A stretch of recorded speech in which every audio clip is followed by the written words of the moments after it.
Tennessee Republican Senator Marsha Blackburn today tweeting, quote, "For years, Anthony Fauci and Biden officials called this a conspiracy.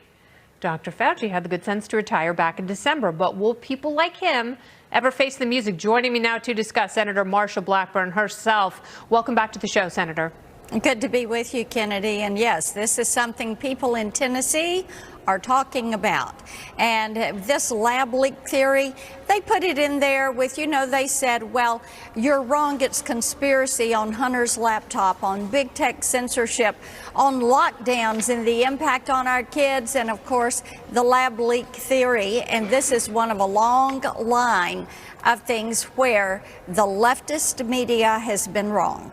They have been wrong, and they have done their very best to make people pay with their careers if they did what Dr. Fauci told them to, which was to follow the science. And there were many virologists and epidemiologists who did, in fact, chart the virus itself, and they said, based on their research and data, that it was most likely a lab leak theory. They were shot down by colleagues, and Matt Ridley, who wrote a great book called Viral, he said that they had their funding withheld by government institutions if they dared come out and say what many of their colleagues silently nodded in agreement with, that was in fact true. Yes, indeed. And see, this is what is so ironic about that, is they were following the science. And you have others, maybe Dr. Fauci himself, maybe and probably the World Health Organization as an entity, they were trying to cover all of this up. Yes. They were trying to protect China. They were trying to change the narrative. But let's say this.